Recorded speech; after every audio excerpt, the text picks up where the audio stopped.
On this show, we cover some sensitive topics. Though the obituaries may be outlandish, the people are real. Names have been changed or omitted in order to respect both the deceased and the survived by. While death is no laughing matter, some petty last words can provide some pretty entertaining comic relief. Welcome to Obituary.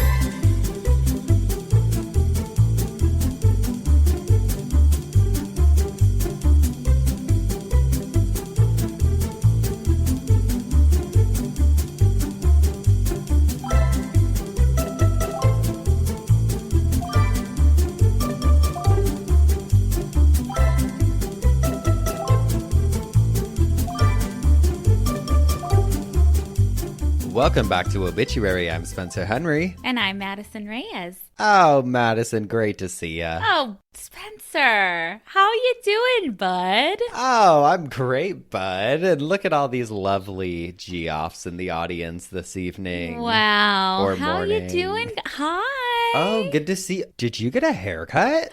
You look great. Oh my God, I don't believe it. Oh my God. All right, tell me. Oh. What do you got going on? Oh, so much going on. What do we got going on? And it's a whole lot, I'll tell you that. Honey, we are losing our minds over here. Losing our minds, which is good for you guys because when that happens... We film chaotic cameos where we just scream. We were recording cameos earlier, and Madison and I, who are both not sit at the desk type people, have been sitting through a lot of meetings lately, which should we pause really quick and just say we have been getting to work on a lot of really cool stuff, and it's because of you guys. Yes. And we are very grateful and are very excited about just a lot of the stuff that's coming up. We just wanted to take a second and say thank you. We are literally speechless half the time thinking about it. You guys have afforded us a lot of opportunities. Yeah. Because y'all are sick and twisted like us. Yes. No, we do. We just want to say thank you. And that's it. Goodbye. Thank This you. is the last episode. Surprise. Just kidding.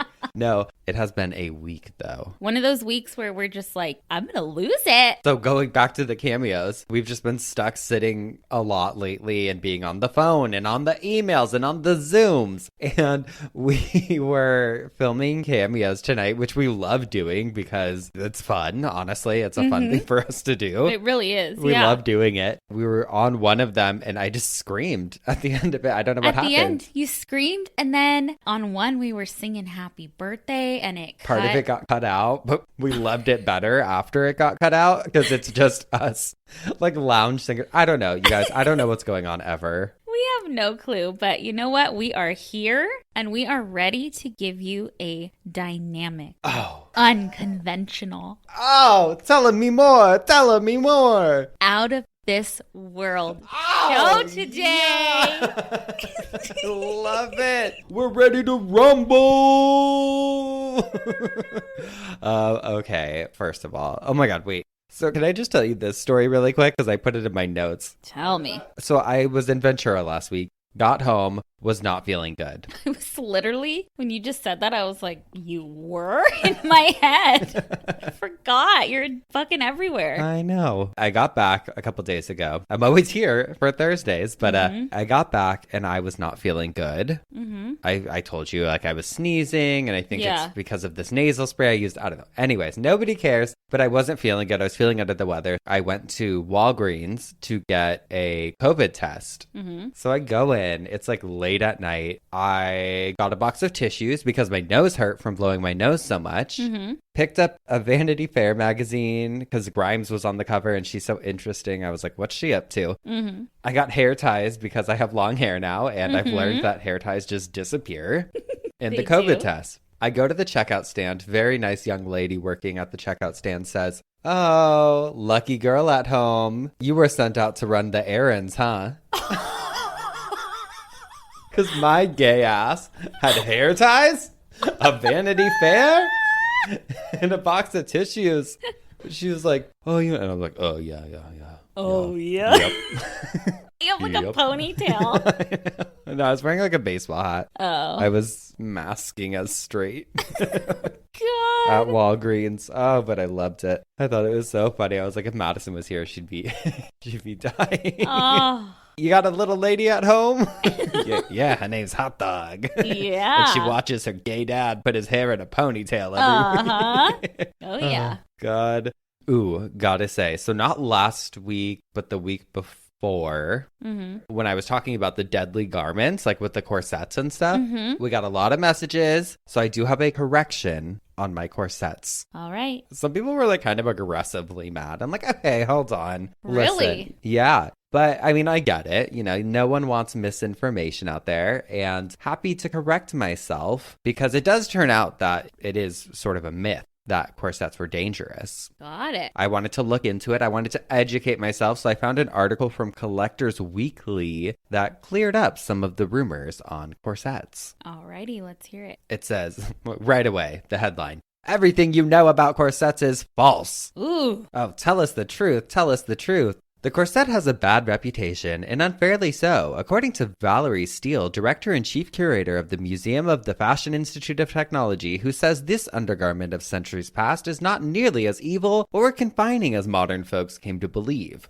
It says 13-inch waists are a thing of myths. Even though so-called tight lacing was popular in the late 1800s, women rarely reduced their waist more than 1 to 2 inches. Generally, a corset with a 20-inch waist would be worn with a gap in the back, so the woman's corseted waist measured between 22 and 26 inches. Corsets did not create misshapen livers or life-threatening diseases. It says, quote, "Over the years, corsets have been credited with causing a whole litany of health problems. It's been said that they misshape internal organs and cause cancer. Other illnesses attributed to the corsets were fake sexist conditions like hysteria." There's also no record of a woman having a rib surgically removed so she could fit better into a corset, which I feel like the only time I've ever heard that rumor was about Marilyn Manson when I was in middle school. Oh, so he could suck his own. Yeah. Of course, they weren't exactly the healthiest things to wear every day either. They did force organs to shift around, cause indigestion and constipation, and eventually weakened back muscles. And they didn't leave a lot of room for pregnant women's fetus incubating bellies, but deadly they were not. They also didn't prevent women from doing their work any more than, say, stiletto heels do. All right. The more you know. The more you know. Thank you for clearing that up. Yeah. You know what? Actually, how dare you? Oh. How dare you come on this podcast and get something wrong? Are you kidding me? Are you kidding me, a historian? I stopped wearing my corset for the last month and a half. Well, I'm wearing one right now. Look at me. Little did the lady at Walgreens know. Oh, what's under this fucking sweatshirt? An hourglass, baby. Yeah, baby. I love it. No, but it is, I mean, we never care. We always say, correct us. We don't know anything about anything. We're just here to spread the word. We love some 1800s gossip. Nothing hits like that. I know. Oh, God. Do you have any emails or anything? I do, but before that, I want to talk about a news story that happened this last week in Orange County in Irvine. I know some people in Irvine that live very close to this neighborhood, but they found 3 bodies in a house in like a nice gated community. It's called Orchard Hills. I've been. It's beautiful. The Orange County Register says Irvine police found the decomposed bodies of 3 adults in a residence on Wednesday, April 6th. In what appears to have been a murder-suicide that took place more than a year ago. It was 3. I thought it was like 2 adults and a child. The child was like in his 30s, I think. Or oh, okay. Nobody really knows what happened. They found a gun next to all 3 bodies. It's crazy. And like, I'm just interested to see it develop.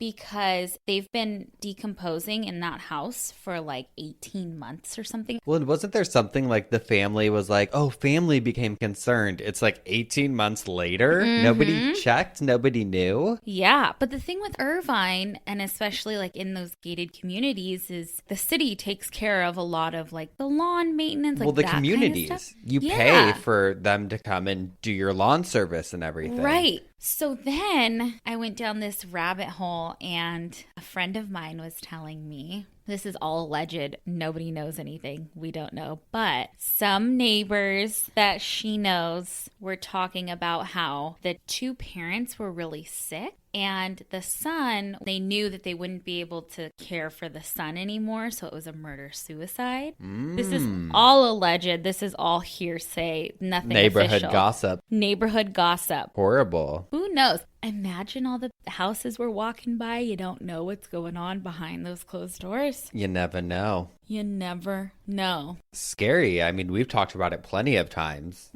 When I did the isolated episode on Cult Leader, we watched, remember, that documentary about that one woman who was in her London flat for years. Yeah. And just nobody knew. I know. I'm like, I wonder. I mean, it's gross to even think about, but I wonder what stage of decomposition. I mean, 18 months in, they're gone. Gone. Well, we talked about this actually when we did the crime scene cleanup, didn't we?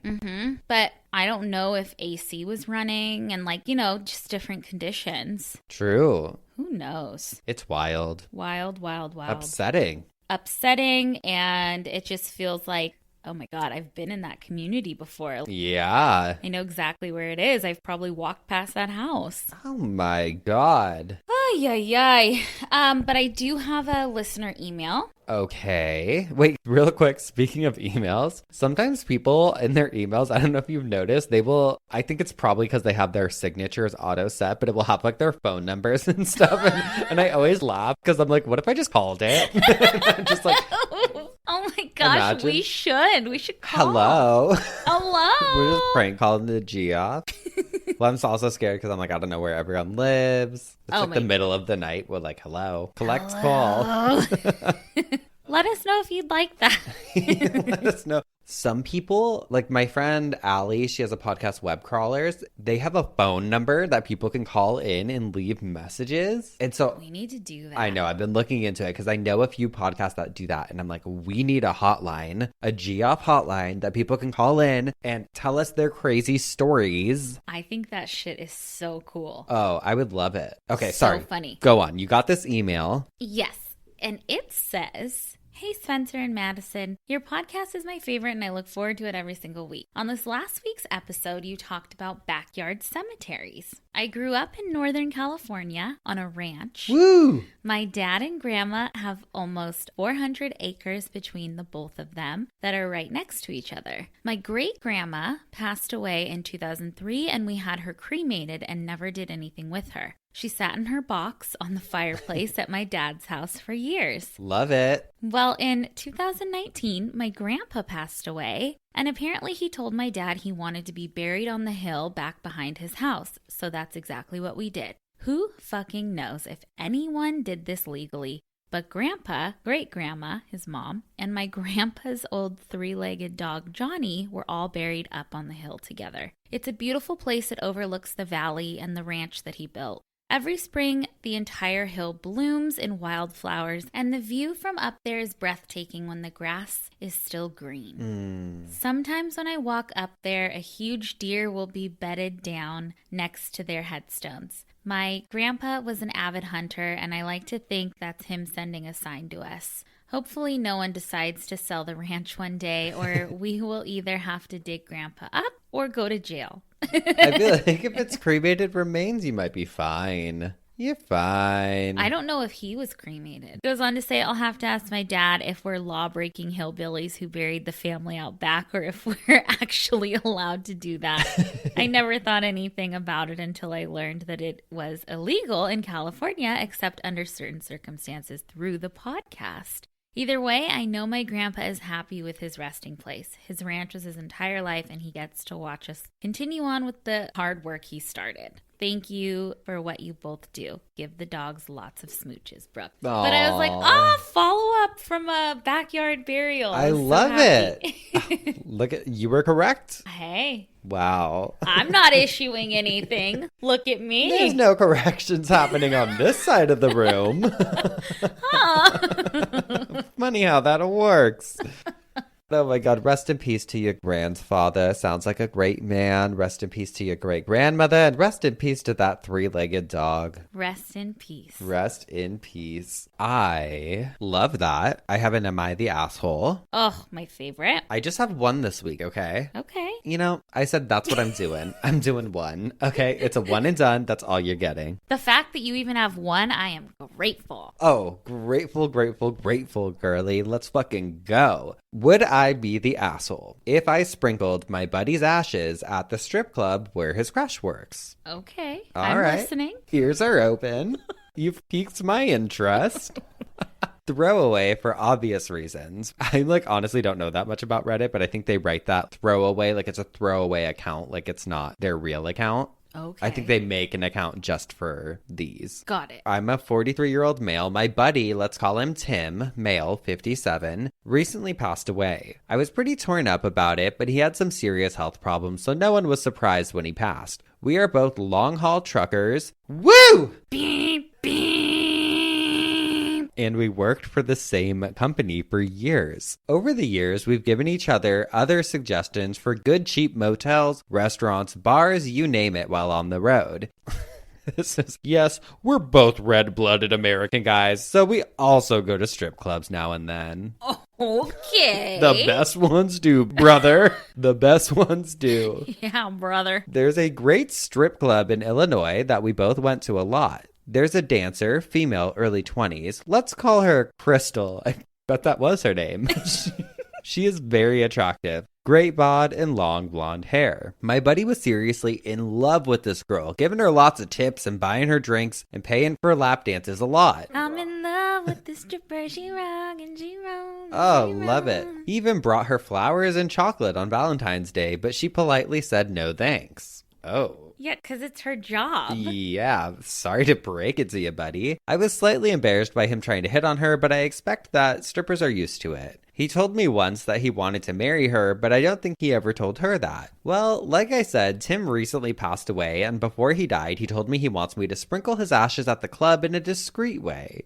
Oh no, he's throwing them while she's dancing. Oh no. He said it's the next best thing to being buried beside the love of his life. I told him that I don't think it's such a good idea, and he said that people have their ashes sprinkled at all sorts of places, so how is a strip club that different? Crystal won't know anyway. Now that Tim is dead, I feel like I should honor his last wishes. I plan to just discreetly sprinkle his ashes under a table or in the men's room or something. Would I be the asshole if I sprinkled Tim's remains at Crystal's job? I mean, I don't think you'd be an asshole. Maybe, yeah, sprinkle them in the... I don't know. Don't sprinkle them on her, because I don't think she felt the same for your friend. We don't think Crystal's vibing with him, is what we gotta say. But, if you want to just, sprinkle a little out of your pocket, it'll be vacuumed up anyway. But, I mean, I don't think he's an asshole. Yeah, I mean, people voted him an asshole. It is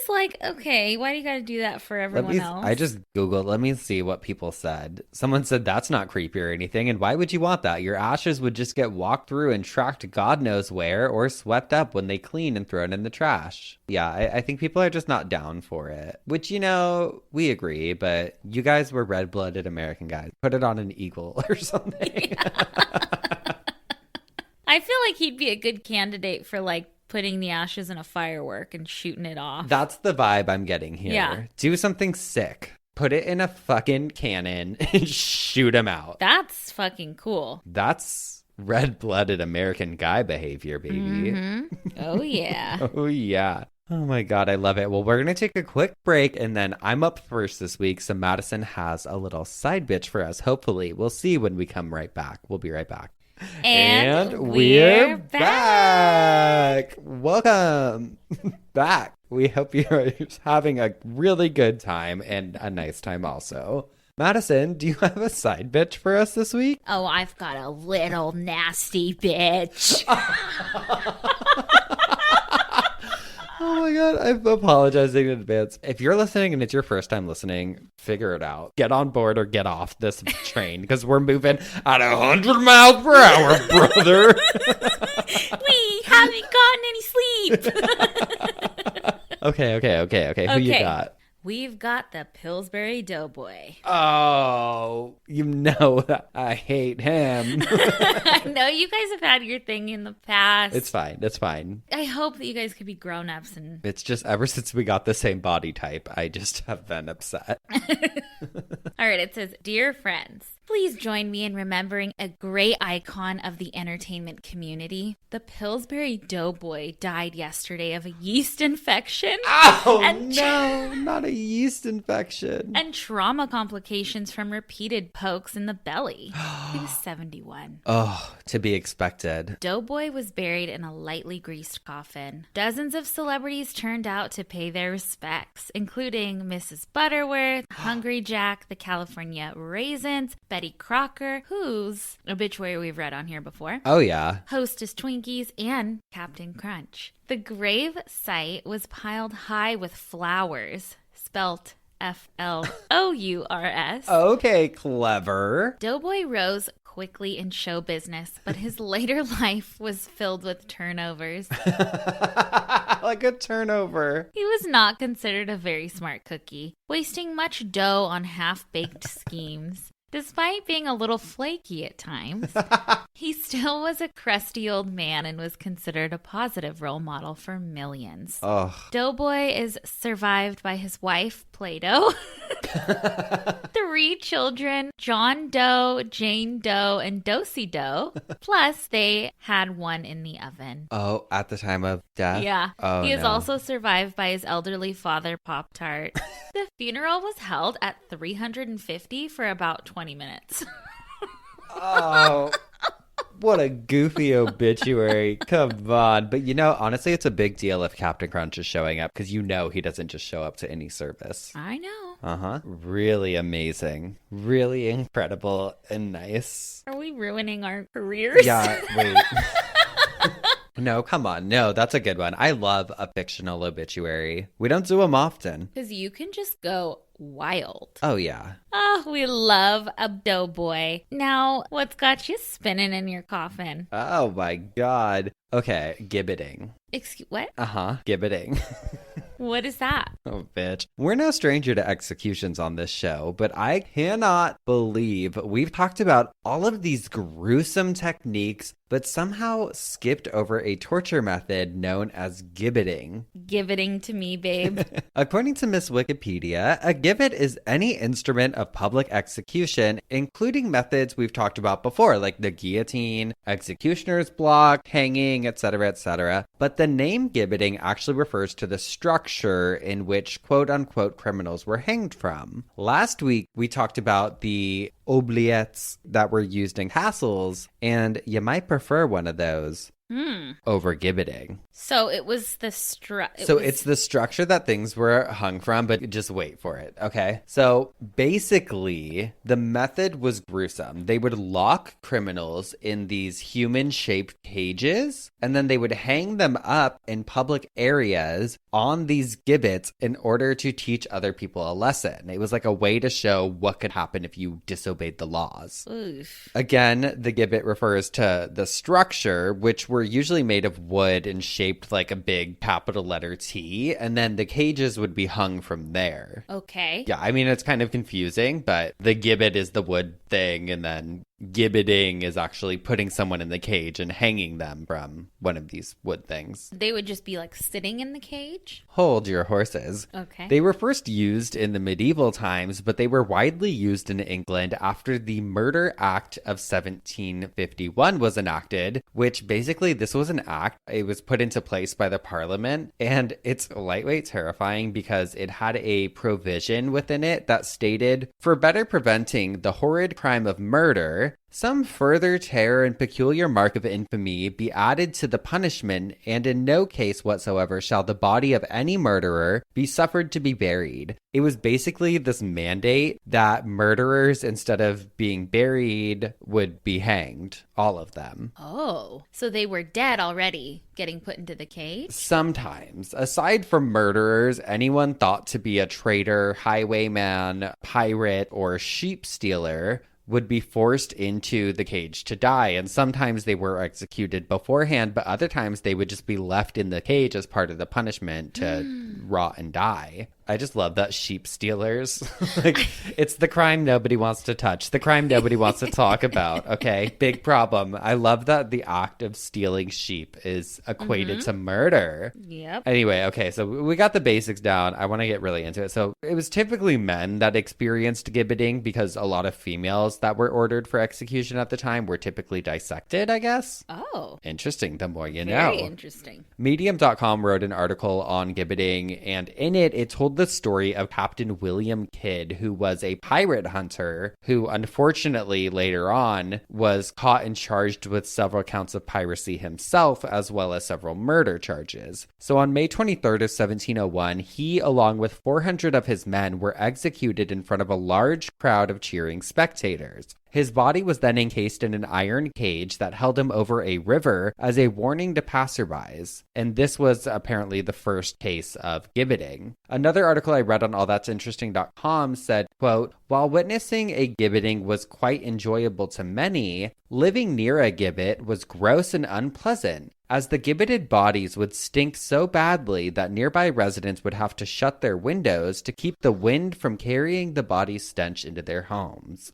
So they would just be hanging in there. the street sometimes. Sorry if that was confusing at all, but they really wanted to make it a point. Like, if you commit a murder or you do something wrong or you steal a fucking sheep, you're going to go up in one of these cages and you are going to be hung there while everybody in the town just walks by you. Sometimes they would be like in the middle of the town or lining the streets in neighborhoods. I'm just so it's like telephone poles. Like, imagine. Oh my God. I know. Awkward. Like, oh, we love our new house. The neighborhood's so walkable, but those gibbets are just killing the vibe. I mean, think about it. These people either left dead in these cages or they were left to rot. And sometimes their bodies would be hanging there for up to 20 years. And I mean, birds, bugs, you name it, are coming in and just kind of picking at them. God, I was thinking about the decomp stages and I'm like, imagine experiencing bloat in a cage. Oh my God. Some of them were tight too. We'll post pictures and I'll show you pictures, but like literally some of them were like formed exactly to a body. So it wasn't just like cages, it was like human shaped cages. They're freaky looking. Whoa. Yeah. It was kind of like if you laid down a body and you didn't chalk outline and then you made a metal cage of that. Yeah. So blacksmiths were in charge of, I guess, making these cages. But you know what I couldn't stop thinking of? Do you remember Hocus Pocus? Yeah. The movie? They had one of these and it wasn't human shaped. It was just one of the cage shaped gibbets, but they have a gibbet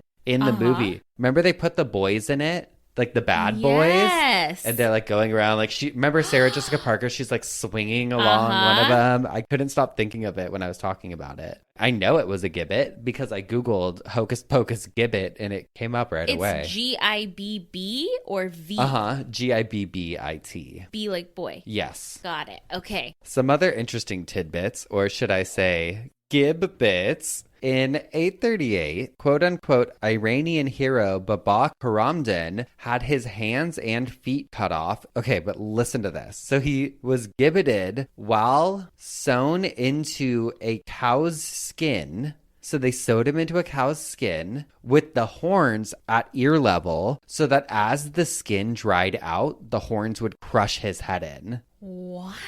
Yeah, that is some year 838 shit, if I've ever heard it. That is nuts. Isn't that insane? So, like, they sewed him into the animal's skin. And just the natural, like... knowing that it would dry out and tighten, and that if they put the horns, if they leveled it where his ears were, that they would, as it dried out, it would crush him. And he doesn't have hands or feet, so he can't do anything about it.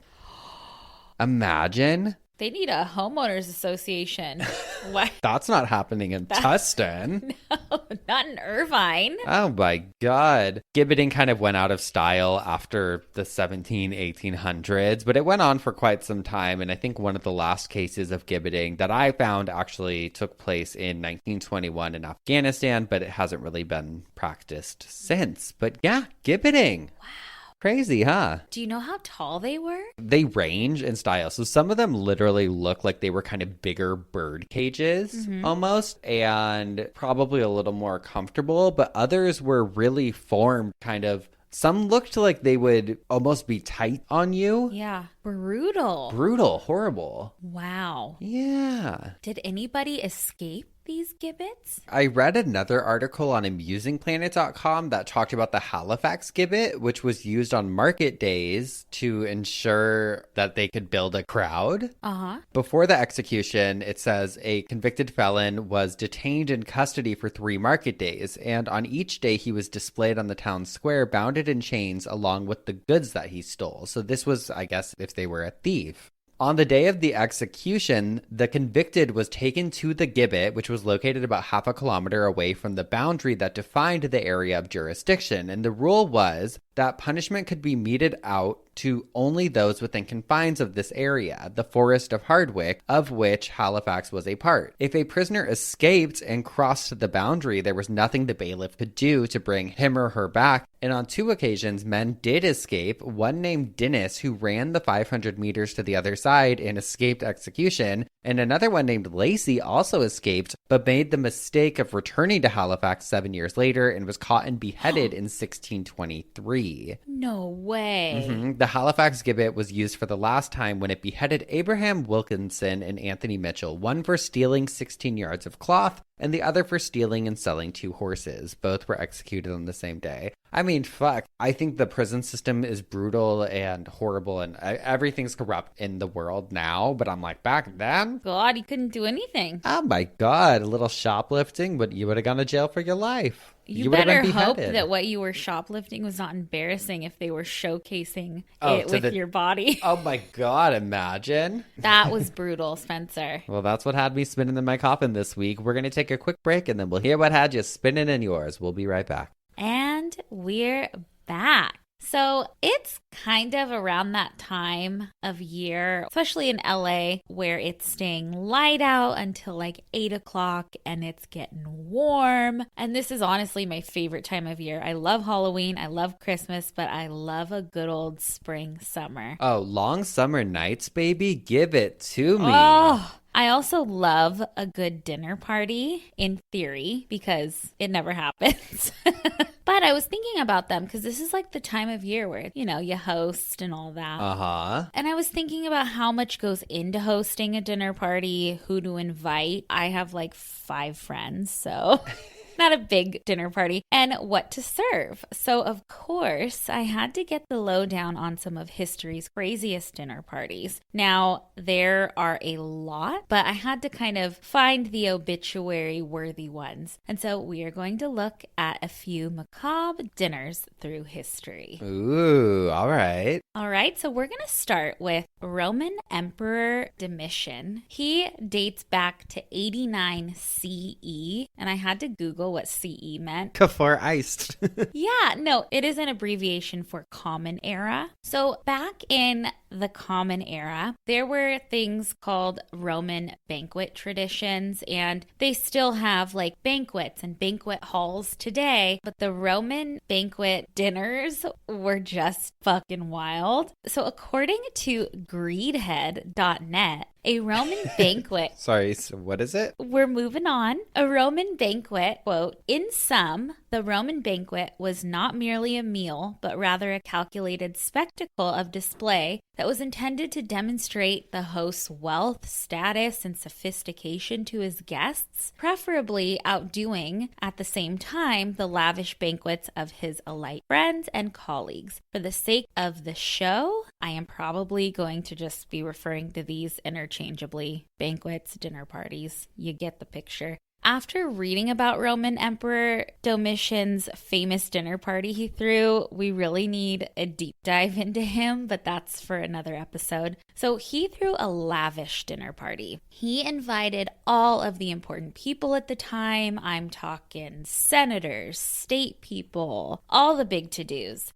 I'm not entirely sure if he has a sick sense of humor or he really was just like a mad ruler. But guests were asked to arrive alone, so no plus ones. Okay. And it was at night. So guests arrived to the banquet hall in which he was hosting the dinner party. The hall was entirely black, pitch black, walls painted black or draped black, ceiling black, floors, table, chairs, all of the dinnerware, everything, which was so not what they were used to. Everyone entered and was immediately scared as they saw gravestones with their names on them assigned at each seat at Is the this table. our dinner party? It sounds like an obituary dinner party. I know. We should recreate it.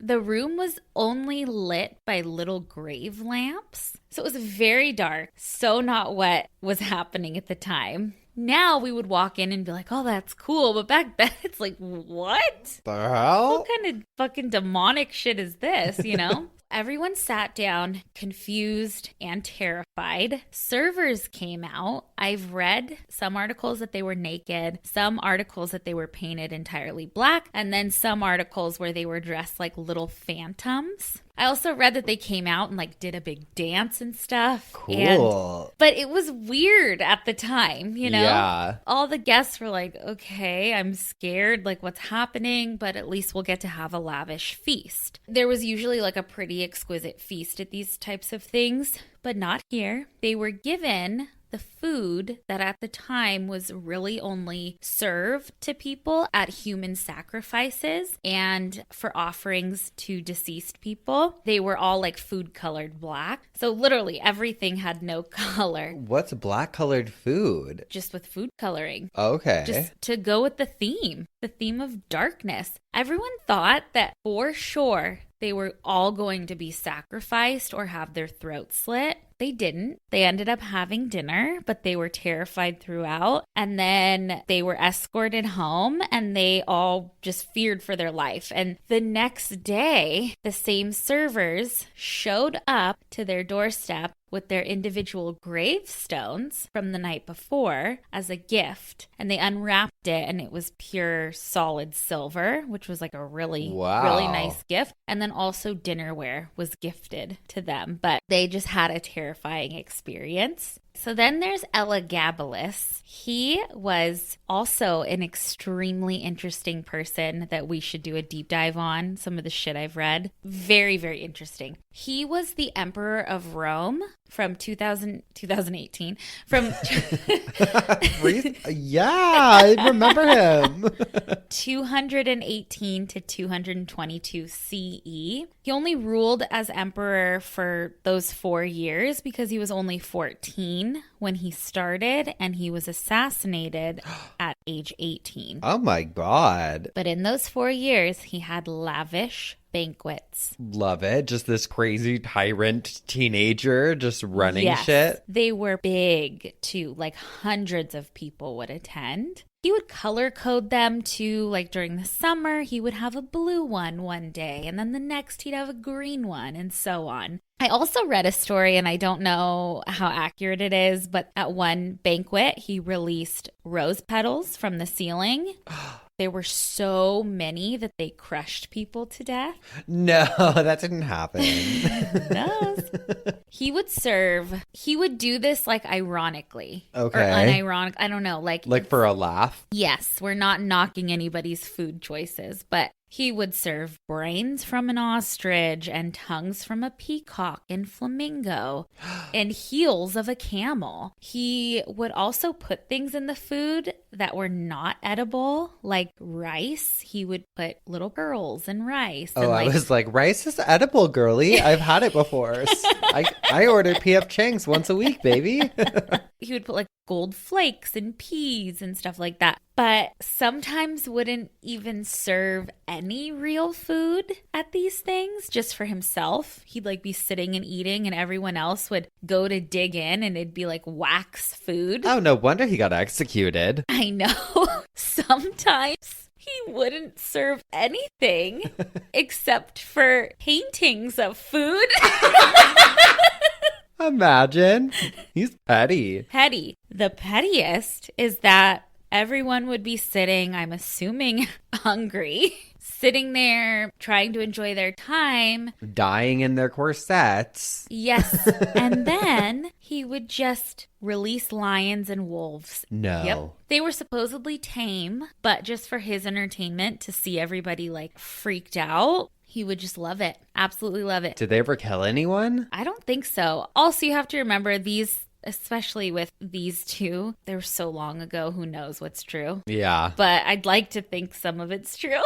It's crazy. Crazy. Now, moving on, we have Lorenzo di Filippo Strozzi. In March of 1519. Great year. Great year. This person had a dinner party. A historian by the name of Phyllis Bray Sober wrote all about him, and Atlas Obscura did a wonderful article on it.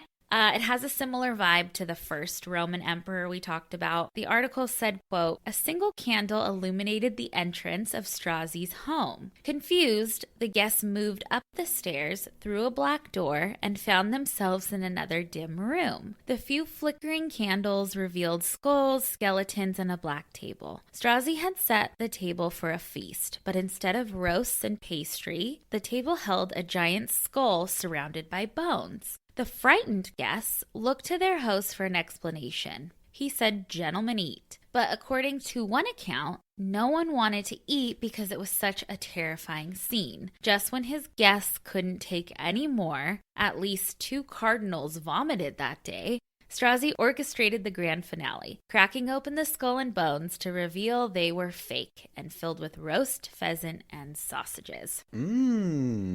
Now, the last person I want to talk about who held a dinner party and who loved a dinner party was Alfred Hitchcock. I honestly would have loved to have been a fly on the wall. The Telegraph.co.uk has an article about him being a sadistic prankster and just like all the pranks he pulled. It says, quote, "Pompous guests would be invited to dinner parties where he would slip whoopee cushions onto their chairs before they sat down. Sometimes the food would be served in the wrong order, starting with dessert." Oh, a real card. At one lavish meal, guests were disturbed to find all the food laced with coloring. They found it difficult to stomach eating blue soup, blue trout, and even blue peaches and ice cream.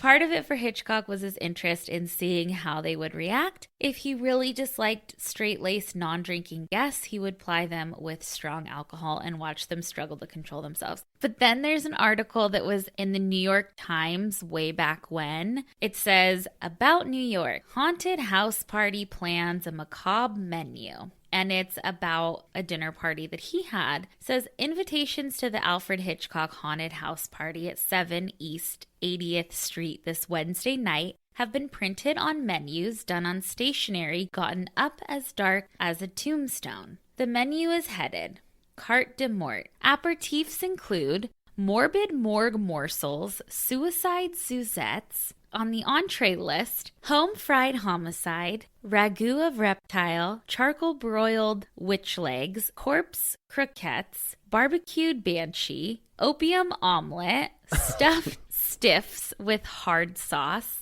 gibbeted giblets." Hard sauce? Oh my God, I hate it. "Lobster thermidor, tormented tortillas." Cute. "Ghoulish goulash, blind bats, under desserts, python pudding, morphine meringue, fresh cut ladyfingers." I want some morphine meringue right now. I know. Knock me out, babe. And the liquor, Bloody Marys, Hennessy's heroin, dead granddad formaldehyde frappe.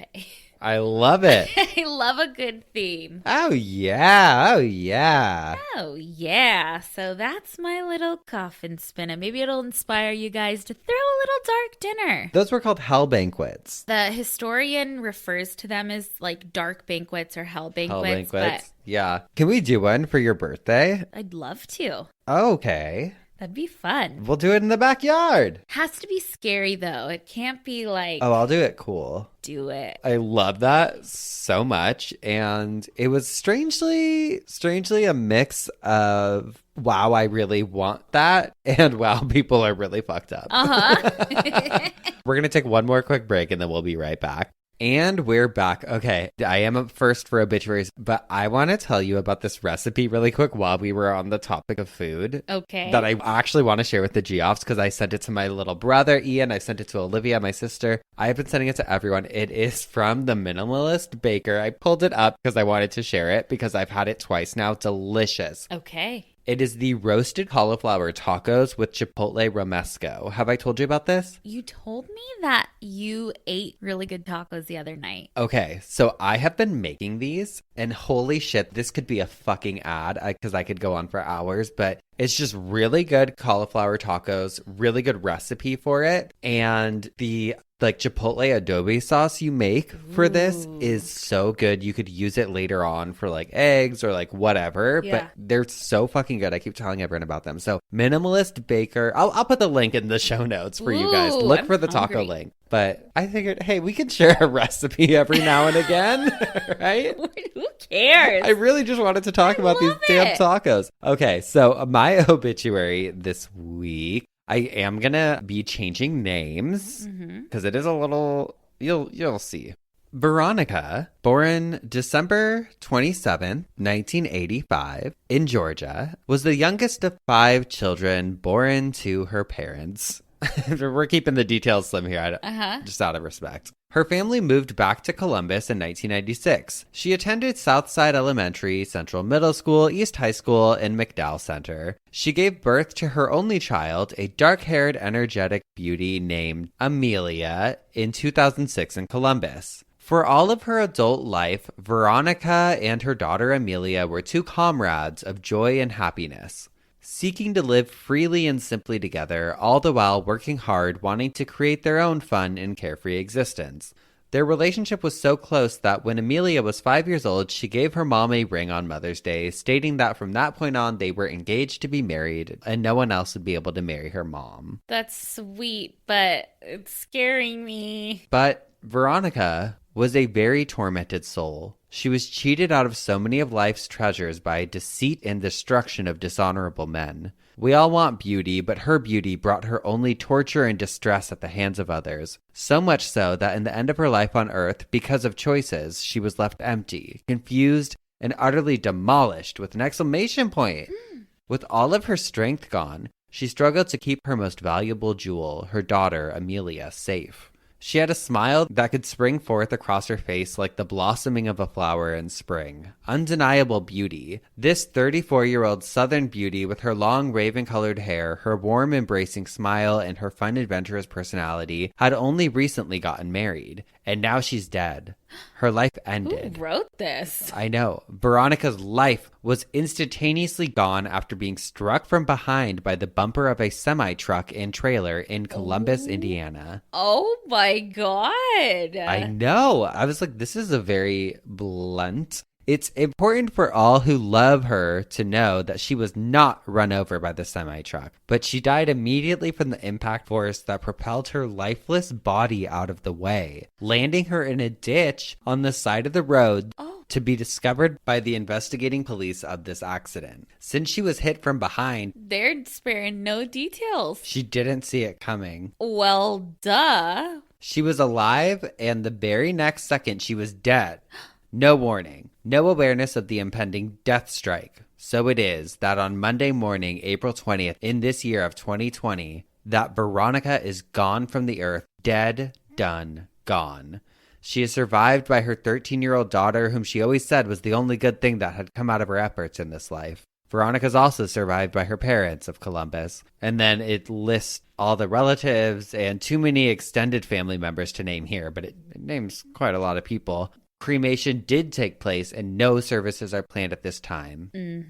All right. I'm sorry. I changed all the names and everything. I am going to critique this one a little bit. I mean, We've read a lot of obituaries. How many have we read? Probably 100 between, Yeah. I think it's too blunt. And it seems to be coming from such a place of anger. I mean, who are we to judge? I don't know. But I mean, hey, we're here on the show to talk about obituaries. If we can't talk about obituaries, then we shouldn't be here. But It feels like it was meant to come out in the 1920s or something. Right? Like how like death notices used to come out and be like so much more blunt. Like they would be like, Walter died falling down the stairs by hitting his head on the banister, but seemed fine at breakfast. Right. Now he's dead. Right. Exactly. This was from when? A couple years ago? 2020. Oh, wow. God. Well, I mean, rest in peace, girl. Rest in peace. That is a pretty brutal way to end. And tragic. But I'm like surprised they put the whole semi truck in there. And I'm like wondering, were people saying rumors about it? Like, because they were like, it's important to know that she was not run over by the truck. She was hit from behind. You know what? I wonder if people maybe thought that she did it on purpose or something. So they were emphasizing it to be like, oh, it hit her from behind. Right. That's true. That's my obituary. Who you got for me? Something sweet. Oh, good.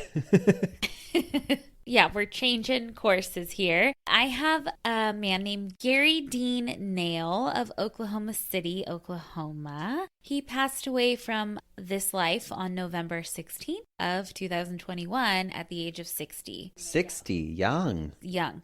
Gary was born in McAllister, Oklahoma to James Paul Nail and Susie Nail on June 23rd, 1961. Gary was a talented small engine repairman. Gary was an incredibly opinionated, family-centric, life of the party who enjoyed having a good time. He enjoyed pro wrestling and loved going out to sing karaoke. He wasn't the best dancer, but that never stopped Gary from showing off his signature moves at any opportunity. He was strong and tough, constantly lifting weights, and he was up for a good arm wrestling match pretty much any time he was challenged. Should we tell him? Let's tell him.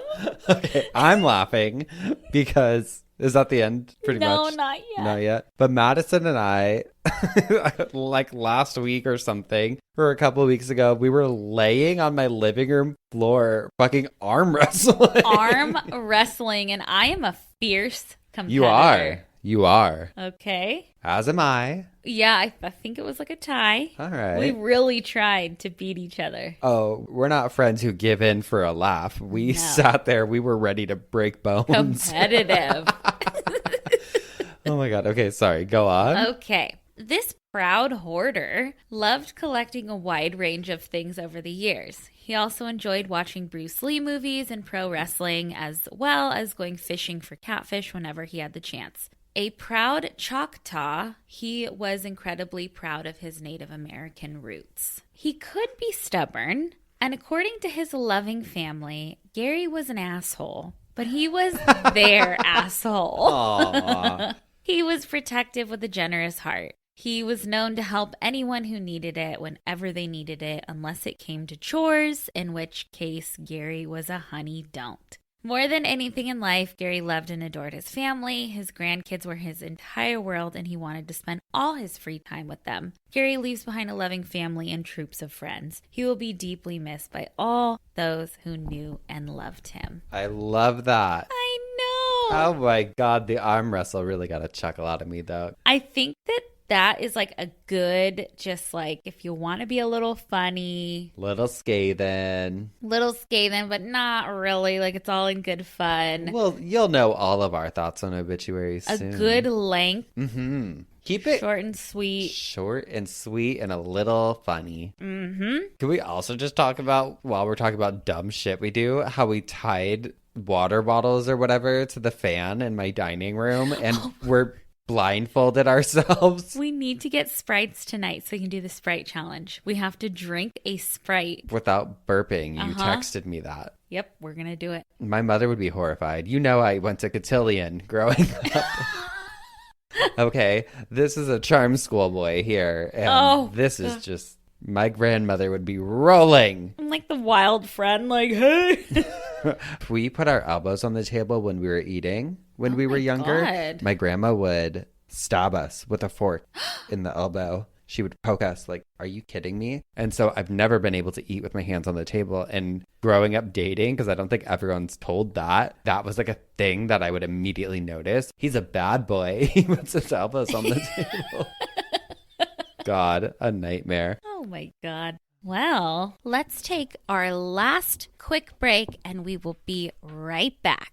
And we're back. Oh, is it time? It's that time already. Oh, my favorite time. We've spun in our coffins. We've read you obituaries. And now it's time for some dumb Ass criminals. Let's fucking go. Mine is perfect for this week. This is from Newsweek, and it is about a man named Daniel Schroeder, 61 years old, a resident of Evansville, Indiana, who was arrested after calling 911 on 4 different occasions. Okay. They arrested him because, well, it turns out, first of all, he had already apparently done this before, gotten in trouble for misusing the 911 system.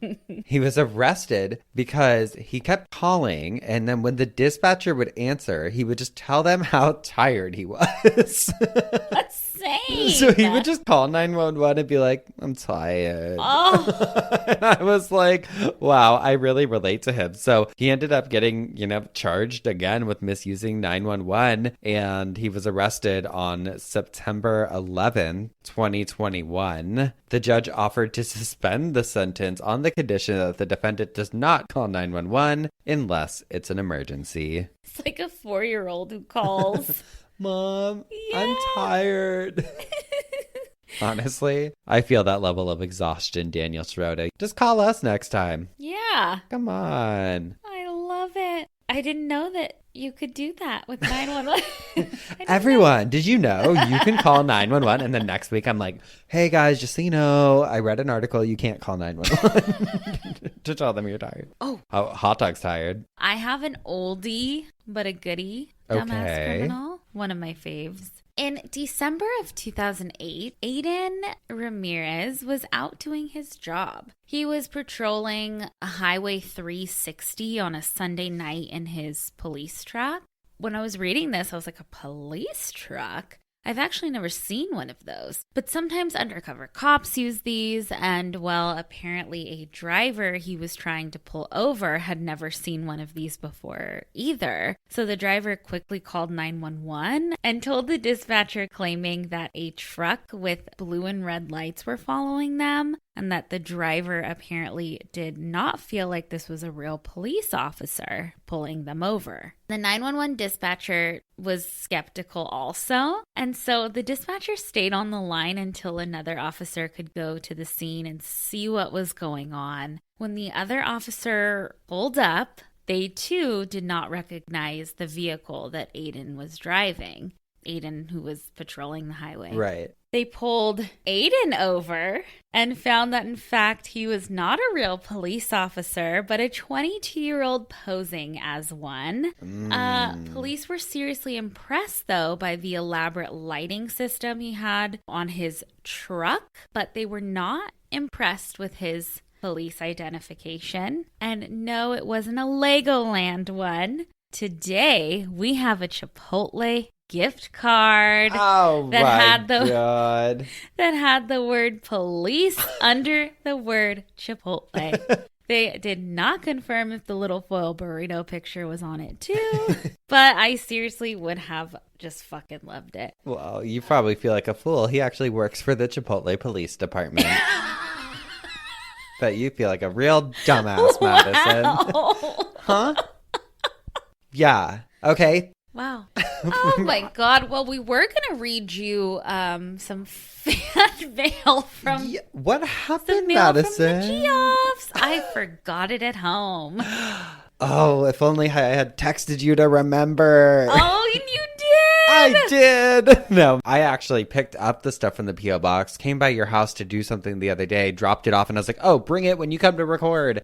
And then we forgot. So we will go through it next week. There's a lot of stuff to get through, so we won't be able to read all of it. But thank you so much for that. And if you have stuff you want to send us, which is fucking so sweet and amazing, and again, do not feel obligated whatsoever, but hey, we'll never say no. You can address it to Spencer Henry and Madison Reyes, P.O. Box 18149, Long Beach, California 90807. You can also write to us, obitpod@gmail.com. Follow along online on Twitter and Instagram @obituarypod. You can even get a cameo from us. Thanks again to today's sponsors. We'll see you next week with some more coffin spinners, obituaries, and dumb ass criminals. Goodbye. Goodbye.